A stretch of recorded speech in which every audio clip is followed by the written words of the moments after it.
မင်္ဂလာပါကျွန်တော်ဒီနေ့မှာ know yourself ကိုအကြောင်းကိုသိခြင်းကိုသိခြင်းဆိုတဲ့ topic လေးတစ်ခုပြပြပေးပါမယ် know yourself အရေးကြီးပါတယ် critical thinking ကိုကျွန်တော်လုပ်ရှင်နေဆိုလို့ချင်းကိုအကြောင်းကိုသိထားဖို့နာအတွက်အရေးကြီးဆုံးလိုအပ်ချက်တစ်ခုဖြစ်ပါတယ်အဲ့တော့ဒီ know yourself ဒီ critical thinking အတွက်လုပ်ပြရဖြစ်ပါတယ် know yourself ကိုသိခြင်းလို့ပြောလိုက်ပြီဆိုရင်လူတွေကကျွန်တော်တို့မိတ်ဆွေတို့ကဘယ်လိုထင်ကြလဲဥပမာ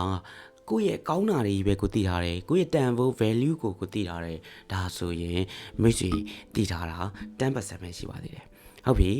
ကိုအကြောင်းကိုမသိဘူးဆိုလို့ရှိရင်ကျွန်တော်တို့ဘလောက်ပဲစူးစမ်းပန်းစားလုပ်နေပါစေ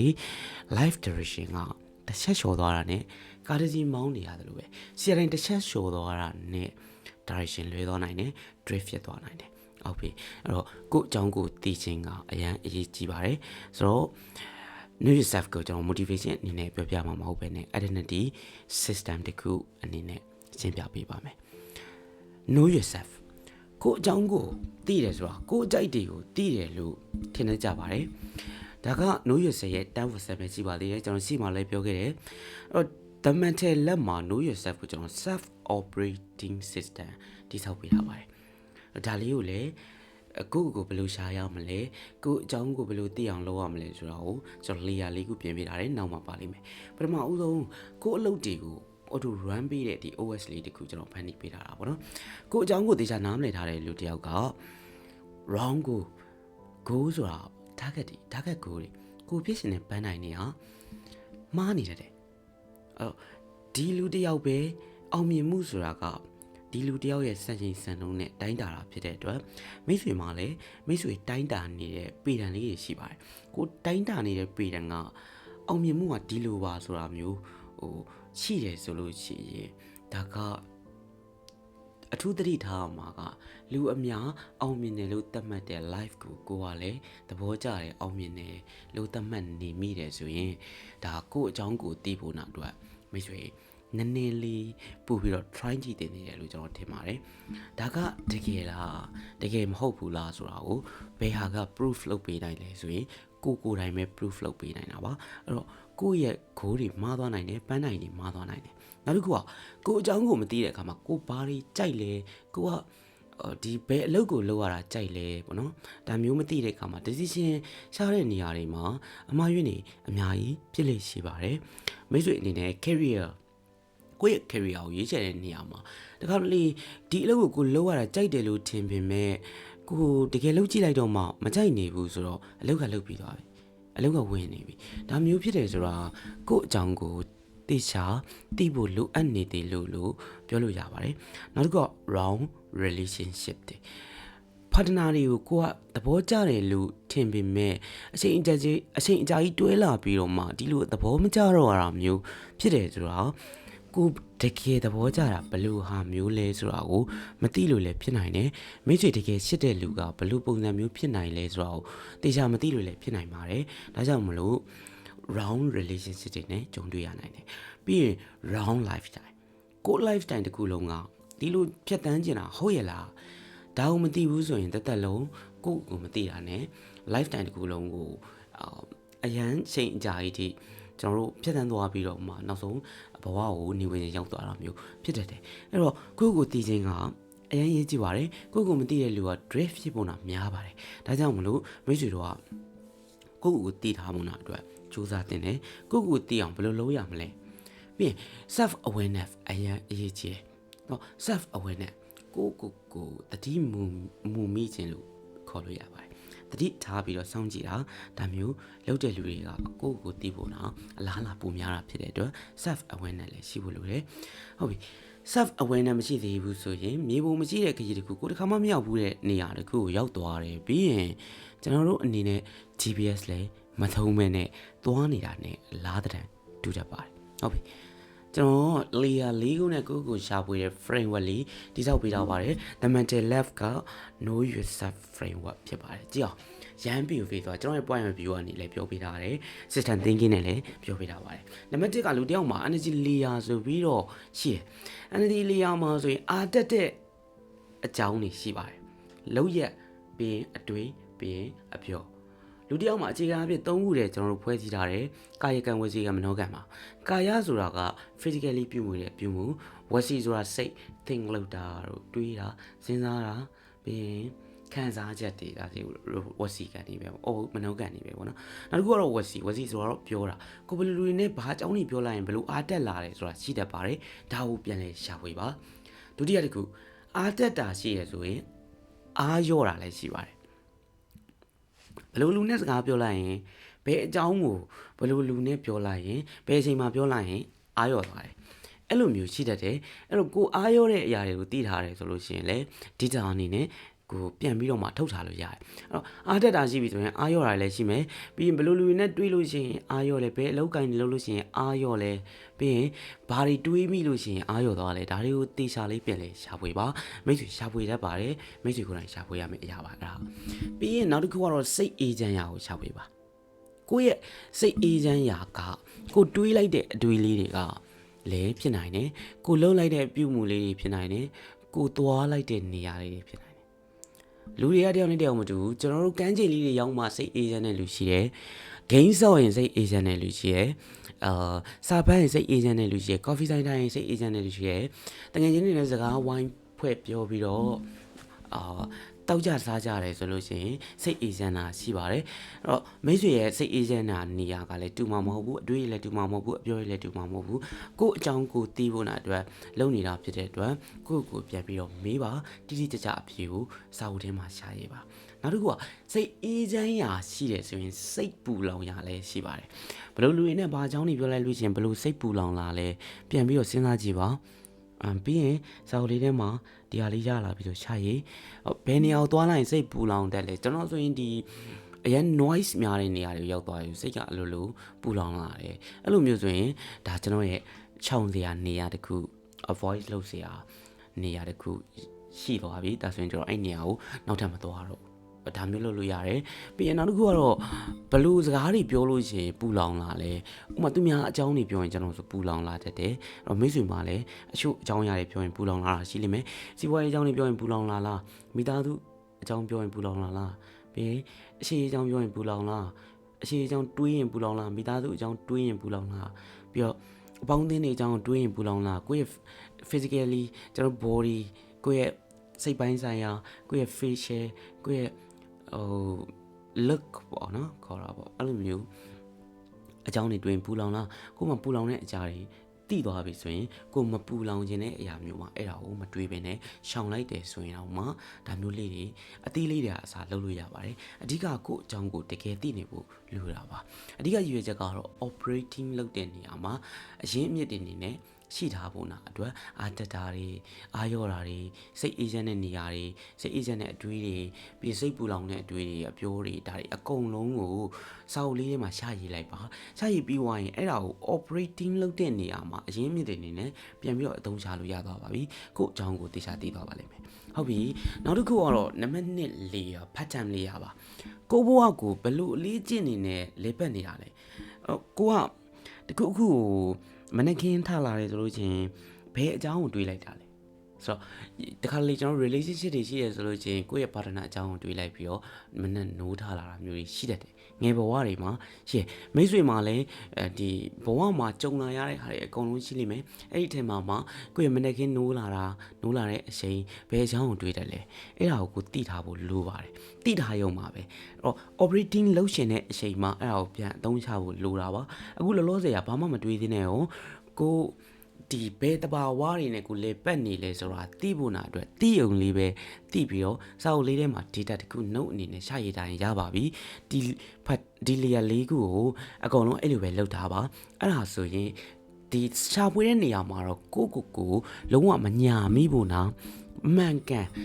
်ကန်ဆုံးလုံးဝမညာပဲနဲ့တကယ်ဓာတ်ရလာတဲ့အဖြေကိုရှာရထားဖို့လိုတာပါအဲ့တော့ operating လုံးမှာဒါတွေကိုပြန်ဆွဲပြီးတော့သုံးပါလိုအပ်တဲ့နေရာမှာဒီကောင်တွေကိုပြန်ပြီးတော့မှအရင်အမြင့်အနေနဲ့ကျွန်တော်တို့သုံးလို့ရပါတယ်ဟုတ်ပြီဒါဆိုရင်ကျွန်တော်တို့ပထမတစ်ခုကတော့ reaction habit ကိုဘယ်လိုမျိုး reaction တွေလုပ်ဖြစ်လဲ reaction ဆိုတာကတော့တုံ့ပြန်ပုံဥပမာကိုလူတယောက်ကဒေါသထွက်အောင်လာလုပ်တယ်ဆိုရင်မိတ်ဆွေကဘယ်လိုတုံ့ပြန်တာလဲအခြားလူကဘယ်လိုတုံ့ပြန်တာလဲနောက်ထပ်လူတွေအများကြီးမတူဘူးမတုံ့ပြန်ဖို့ချင်းမတူပါဘူးကိုတုံ့ပြန်တဲ့ဟာကိုပဲ တိထားတယ်ဆိုရင်ရပြီကိုကတုံ့ပြန်မိတယ်ဆိုရင်တယောက်ကကိုဒေါသထွက်အောင်ပြောလိုက်တယ်ဆိုချက်ချင်းပြန်ပြောမိတာလား reaction လုပ်မိတာလားဒါမှမဟုတ်တနည်းအားဖြင့်လက်သီးနဲ့ထိုးမိတာလားဒါမှမဟုတ်သူ့ကို silent ဘာမှမပြောဘဲနဲ့တိတ်တိတ်လေးနေလိုက်တာလားအဲ့တော့ဘယ်ဟာကောင်းလဲဘယ်ဟာမကောင်းလဲမစဉ်းစားသေးနဲ့ကိုအကောင်းအဆိုးကိုကျွန်တော်တို့စဉ်းစားဖို့မလိုသေးဘူးဘယ်လိုတုံ့ပြန်လိုက်မိလဲဆိုတာကိုပဲများသောအားဖြင့်ဘယ်လိုတုံ့ပြန်လဲဆိုတာကိုသိရင်ရပါပြီ reaction have it အကုန်လုံးနေပေတိုင်းမှာကိုဘဝရဲ့တောင်းရှုထောင့်ပေါင်းစုံမှာရှိရဲ့ reaction လုပ်တဲ့အကျင့်တွေ reaction နဲ့ပတ်သက်လာတဲ့ habit တွေအကုန်လုံးကိုရှာရတာပါအမအချင်းနဲ့ပတ်သက်ရင်ကိုဘယ်လိုတုံ့ပြန်လဲမိသားစုရင်းနဲ့ပတ်သက်ရင်ကိုဘယ်လိုတုံ့ပြန်လဲဘိုက်ဆိုင်ကိုဘယ်လိုတုံ့ပြန်လဲဒါတွေကအစသိတာဆိုပူတော်ကောင်းသေးတယ်ပြီးရင်နောက်တစ်ခုအနေနဲ့ကိုတစ်ခုခုလိုချင်ဘယ်လိုတုံ့ပြန်လဲကိုတစ်ခုခုပြောချင်ဘယ်လိုမျိုးတုံ့ပြန်လဲကိုစိတ်ရှုပ်လာရင်ဘယ်လိုတုံ့ပြန်လဲဒီလို reaction တဘာဝတွေ reaction habit တွေကိုသိထားဖို့လိုပါတယ်နောက်တစ်ခုကတော့ focus habit ကိုရဲ့ focus ဆိုတာကကိုဘယ်အားတွေမှာအာယုံစိုက်လဲဘယ်အလုပ်တွေမှာအာယုံပို့စိုက်လဲဥမာ gain ဆော့ရင်အာယုံပို့စိုက်တာလားအလုပ်လုပ်ရင်အာယုံပို့စိုက်တာလားဒီနှစ်ခုခွဲခြားသိဖို့ပဲလိုတာပါမှားတယ်မှန်တယ်ဆိုတာမိတ်ဆွေနောက်မှစဉ်းစားလို့ရတယ်လုံးလုံးစေကတော့သိထားတယ်ဆိုရုံပဲလုပ်ရင်ရပြီ focus ဆိုတာကဒါပဲရှိရလားဆိုတော့မဟုတ်ဘူးဒီခါကျကျွန်တော်တို့တနေ့တည်းမှာပဲကောင်းတာနဲ့ဆိုတာနှစ်ခုဖြစ်သွားတယ်တစ်ခုကကျွန်တော်လက်ဆောင်ရတယ်နောက်တစ်ခုကကျွန်တော်ဆိုင်ငယ်ဘိန်းပေါက်သွားတယ်ဆိုတော့တနေ့ကုန်အဲ့ဘိန်းပေါက်တဲ့အကြောင်းကိုကျွန်တော်ပြောတယ်တွေးတယ်ပြီးတော့ဒါကို social မှာပါတော့တင်လိုက်သေးတယ်ဒီလိုလုံးမိတယ်ဆိုရင်တော့ဒါ focus ကတေးကြတယ်ကျွန်တော်ဘိန်းပေါက်တဲ့ negative မှာသွားပြီးတော့ focus လုပ်မိနေတာကျွန်တော်လက်ဆောင်ရတာကို focus မလုပ်မိဘူးတနေ့မှာကျွန်တော်10ချိန်တွေးတယ်ဆိုရင်7ချိန်လောက်ကအဲ့ negative ကိုသွားပြီးတော့တွေးမိနေတာဒါဆိုရင်ကိုယ့်ရဲ့ focus habit ကလည်းထွက်လာပါတယ်အဲ့လိုတွေးမိတယ်ဆိုလို့ရှိရင် negative တွေကိုကိုက focus လုပ်မိနေတယ်ဆိုလို့ရှိရင်လည်းသိထားဖို့ပါပဲပြီးမှကောင်းရင်မကောင်းရင်ပြန်ပြီးတော့ overall ပြန်ဆုံးဖြတ်ပါနောက်တစ်ခုကတော့ emotional loop လို့ခေါ်တယ် emotional loop လေး emotional loop ဆိုတော့ဒီခံစားချက်လေးတစ်ခုကဝင်လာပြီဆိုတာနဲ့အဲ့ခံစားချက်နောက်မှာ loop ရှိပါတယ် loop ဆိုဒီခံစားချက်ကိုခံစားပြီးတော့နောက်တစ်ခုထပ်ပြီးတော့ဥမာကိုကဒေါသထွက်တယ်ဆိုတော့ခံစားချက်လေးတစ်ခုကိုခံစားလိုက်ရပြီအရန်စိတ်တူနေတယ်သူ့အရန်စိတ်တူရဲ့နောက်မှာတခါတည်းဝမ်းနေလာတယ်ဝမ်းနေပြီးတော့တိမ်ငယ်လာတယ်ပြီးရင်နောက်မှတခါတည်းရှားသောခံစားချက်တွေပေါ့နော်အကုန်လုံး loop အနေနဲ့ဝိုင်းသွားတယ်ပြီးရင်တညာလုံးဒီ loop ပင်ထဲမှာပတ်နေတာတိုင်ပတ်နေတယ်လို့ပြောတာဒါကိုပြောတာဖြစ်ပါတယ်အဲ့လိုတိုင်ပတ်နေတဲ့ခံစားချက်တွေကိစ္စအကြောင်းတစ်ခုဘယ်ကိစ္စဘယ် emotion ဝင်လာရင်ဥပမာကိုဒေါသထွက်လာပြီဆိုလို့ချင်းကိုဝမ်းနေလာတတ်တယ်ပြီးရင်တိမ်ငယ်လာတတ်တယ်ပြီးရင်ဘာဖြစ်လာတတ်ပါလဲအကုန်လုံးကိုယ့်ရဲ့ loop ပင်လေးတွေကိုတည်ထားဖို့လိုပါတယ်ဒါကတော့ emotional loop ကောင်းကြီးဆိုရနောက်မှခွဲခြားပါနောက်တစ်ခုကတော့ daily momentum နဲ့ပတ်သက်ပြီးတော့ကျွန်တော်အဟုန်ဆိုပြီးတော့ခုနတစ်ပုတ်လုပ်ဖူးပါတယ်လုပ်ပေးထားပါတယ်မိတ်ဆွေကလေး momentum ကိုမသိသေးဘူးဆိုလို့ချင်းသွားကြည့်လို့ရပါတယ် daily momentum ကိုနေ့စဉ်လုပ်နေတဲ့အဟုန်ကိုယ့်ရဲ့အရှိန်ကိုယ့်ရဲ့ daily momentum ကိုယ့်ရဲ့အဟုန်ကဘယ်လိုသွားလဲမနက်ခင်းမှာအရမ်းမြင့်ပြီးတော့နေကင်းမှကြာသွားလားဒါမှမဟုတ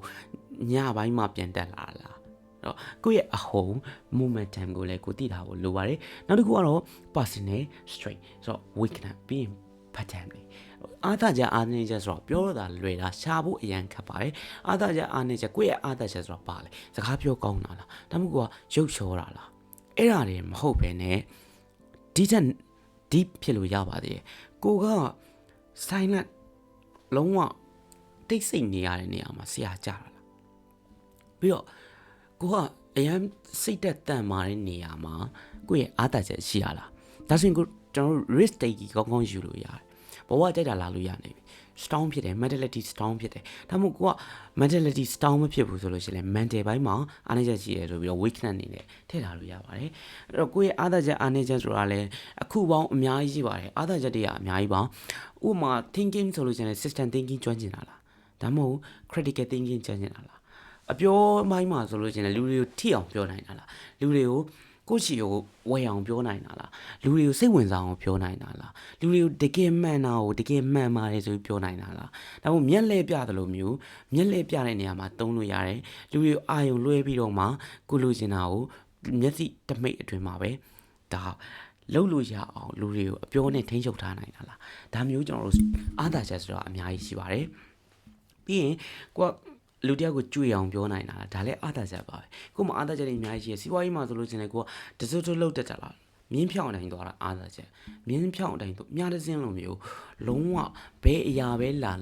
မရက်တက်မဲနဲ့ယထာစင်းလိုသွားတာလားမြားတစ်စင်းလိုကိုသွားခြင်းနဲ့ထားခိုက်ကိုတန်းတန်းမှသွားတာလားဒါမျိုးကျွန်တော်တို့အားသာချက်တွေသိထားဖို့လိုပါတယ် weakness တူတူပဲအားနည်းချက်ဆိုလို့ချင်းလည်းအများကြီးရှိနိုင်တယ်အဲ့ဒီတဲမှာကိုကရွေးချယ်ပြီးတော့မှချရတာပါနောက်တစ်ခုကတော့ layer 3 trigger layer ဒါကတော့စနစ်ရှိတဲ့လူတွေအတွက်ကျွန်တော်တည့်ပေးထားတာပါဘော system နဲ့ဖြတ်တန်းနေတဲ့လူတွေအတွက်ဆိုလို့ချင်း distraction ဘယ်ဟာတွေကကို distraction ဖြစ်စေရလဲပြီးရင် emotional breakdown ဖြစ်စေရ trigger တွေရှိပါတယ်အဲ့ဒါတွေဆိုလို့ချင်းလည်းပါတွေလည်းသိထားဖို့လိုတယ်ပြီးရင် low value attraction ကို low value attraction ကဒီ system ရှိပြီးသားလူတွေကတော့တော်တော်များများသိပြီလိမ့်မယ် low value attraction တွေကဘာတွေဖြစ်နိုင်လဲဆိုများသောအားဖြင့် ego ကနေလာတာဖြစ်တတ်ပါတယ်ဥပမာကိုအကြောင်းကိုသူများကိုပြောလိုက်ချင်တာမျိုးပေါ့နော်ကိုကမိုက်ပါတယ်ဆိုတာမျိုးကိုတော်ပါတယ်ဆိုတာမျိုးတနည်းမဟုတ်တနည်းနဲ့ဒီ personality ကိုဦးစားပေးပြီးတော့မှပြောချင်စိတ်တွေအရန်ဖြစ်နေတာမျိုးဒါ attraction မှာ low value attraction လို့ပြောလို့ရတယ်အဲ့တော့ကိုအရန်ချပြတာက low value လားဆိုတော့မဟုတ်ပါဘူး ego ပါလာပြီဆိုရင်တော့ကိုယ့်ရဲ့အတ္တပါလာပြီဆိုရင် low value ဖြစ်သွားပါပြီအဲ့တော့အဲ့ low value attraction ကိုကျွန်တော်သိထားဖို့လိုပါတယ်နောက်တစ်ခုကတော့ overthinking ဆိုအရင်မြစ်တယ်ကိုကမိသားစုကြောင့်တွေးလိုက်ပြီဆိုရင် overthink ဖြစ်တတ်တာလားဒါမှမဟုတ်အခြေအေးကြောင့်တွေးလိုက်ပြီဆိုရင် overthink ဖြစ်တတ်တာလားဒါမှမဟုတ်ကိုယ့်ရဲ့trauma တွေအကြောင်းကိုတွေးလိုက်တယ်ဆိုလို့ချင်း overthink ဖြစ်တတ်တာဒါမှမဟုတ်ကိုယ့်ရဲ့communication skill နဲ့ပတ်သက်ပြီးတွေးလိုက်တယ်ဆိုရင် overthink ဖြစ်တတ်တာလားဒါမှမဟုတ်ကျွန်တော်မိသားစုရေးနဲ့ပတ်သက်ပြီးတော့တွေးလိုက်ပြီဆိုလို့ရှိရင် overthink ဖြစ်တတ်တာအများကြီးရှိပါတယ်ဒီမှာဆိုလို့ရှိရင်လည်းရေးရာတွေအများကြီးရှိပါတယ်ရေးနဲ့ရာတွေရေးဆိုတာမိသားစုရေးစီးပွားရေးကျန်းမာရေးအကုန်လုံးရာဆိုတာကအကြောင်းအရာတွေဖြစ်ပါတယ်အဲ့တော့ဘာတွေလုပ်လိုက်တယ်ဘယ်ကိုသွားလိုက်တယ်ဘယ်ကိုလုပ်လိုက်တယ်ဒီလိုအကြောင်းအရာတွေကကိုယ့်ရဲ့ရေးရာတွေဖြစ်ပါတယ်ဟုတ်ပြီနောက်တစ်ခုကတော့ gate sweep behavior ကိုယ့်ရဲ့အမှုအခြေအနေနဲ့ပတ်သက်ပြီးတော့သိတာဟုတ်ပြီနောက်ဆုံးလေဟာ finally ကတော့ distraction လေးဘဝကိုဘယ်လို upgrade လုပ်မလဲဟုတ်ပါဘူး direction လေးဘဝကိုဘယ်လိုမျိုးဥတီချက်ပြောင်းမလဲဘဝကိုဘယ်လိုမြင့်တင်မလဲဟုတ်ဒီအပိုင်းမှာဆိုလို့ရှိရင်ကိုယ့်ရဲ့ target goal နဲ့ကိုယ့်ရဲ့ identity ကိုနဲ့အောင် fit ဖြစ်နေဖို့လိုပါတယ်အဲ့တော့ဘယ်လိုအလုပ်မျိုးဘယ်လိုပန်းနိုင်မျိုးကကိုယ့်ရဲ့ identity နဲ့တကယ် fit ဖြစ်လဲဆိုတာကိုသိအောင်လုပ်ပါပြီးနောက်တစ်ခုကတော့ environment ကပတ်ဝန်းကျင်ဘယ်လိုပတ်ဝန်းကျင်ကိုယ့်ရဲ့ environment ပဲပတ်ဝန်းကျင်သွားလိုက်တယ်ဆိုရင်ကိုယ့်ရဲ့မိတ်ဆွေရဲ့ energy drain ဖြစ်လဲပြီးရင် absorb လုပ်ခံရလဲဘယ်လိုလူတွေနဲ့တွေ့လိုက်တယ်ဘယ်လိုမျိုးအကြောင်းတွေ environment ဆိုတာအရေးကြီးပါတယ်အဲ့လို environment ကိုတိကျသိတာဖို့လိုပါတယ်ပြီးတော့မှရွေးချယ်ပါမသိဘဲနဲ့ကျွန်တော်တို့ရွေးချယ်လို့မရဘူးရွေးချယ်ဖို့ဆိုလို့ရှိရင်သိဖို့လိုပါတယ်ဒီနေ့ကတော့ကျွန်တော်တို့ဒါ know yourself ကိုပြောတာဖြစ်တဲ့အတွက်သိအောင်ပဲလုပ်ဖို့ကြိုးစားပါအကုန်လုံးကိုသိအောင်ပဲလုပ်ဖို့ကြိုးစားပါဘယ်အရာမှမသုံးသပ်သေးပါနဲ့ဟုတ် analyze မလုပ်သေးနဲ့ဟုတ်ကောင်းပြီဆိုရင်မစဉ်းစားသေးနဲ့ဟုတ်အမှန်အကုန်လုံးဒီ layer ၄ခုလုံးမှာရှိနေတဲ့အရာတွေအကုန်လုံးကို data တွေထွက်လာပြီဆိုလို့ရှိရင်ပြီးရင်ဒါတွေ overall ပြန်ဖတ်ကြည့်လိုက်တာနဲ့မိတ်ဆွေရဲ့အကြောင်းကိုတော်တော်များများ percentage ရာခိုင်နှုန်းတော်တော်များများသိသွားပါလိမ့်မယ်ဆိုတော့ environment တွေကိုလည်းကျွန်တော်တို့ဘယ်လို environment တွေက observe လုပ်ခံရတယ်ဘယ်လို environment တွေတွားလိုက်တယ်ဆိုတော့ energy တက်လာတယ်ဘယ်လိုလူတွေနဲ့ဆုံလိုက်တယ်ဆိုရင် energy ရလာတယ်ဒါမျိုးကျွန်တော်တို့ environment တွေကိုလည်းသိထားဖို့နာအတွက် data လေးတွေထုတ်ထားပါနောက်တစ်ခုကတော့ work style ကျွန်တော်တို့အလုပ်လုပ်တဲ့ပုံစံတွေကလည်းကိုယ့်ရဲ့ pattern နဲ့ fit ဖြစ်နေဖို့အရေးကြီးပါတယ်ကိုယ့်ရဲ့ life pattern တွေကိုယ့်ရဲ့တွေးခေါ်ပုံ pattern တွေကိုယ့်ရဲ့ emotional pattern တွေဒါတွေအကုန်လုံးနဲ့ fit ဖြစ်နေလေကောင်းနေလေပါပဲအဲ့တော့အဲ့လို fit ဖြစ်ဖို့ဆိုလို့ရှိရင်ကိုယ့်ရဲ့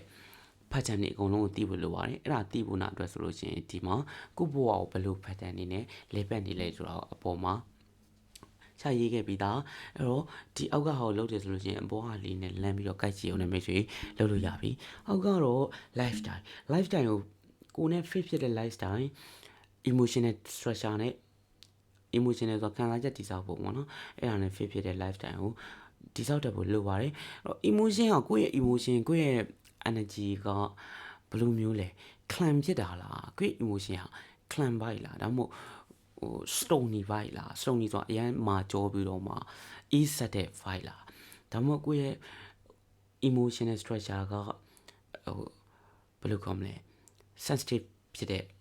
ပုံစံမျိုးနဲ့သွားတာလား အများကြီးပေါ့နော်ဒီမှာဆိုလို့ကျွန်တော်တို့အချက်ပေါင်းများစွာထွက်လာလိမ့်မယ်ကိုယ့်ရဲ့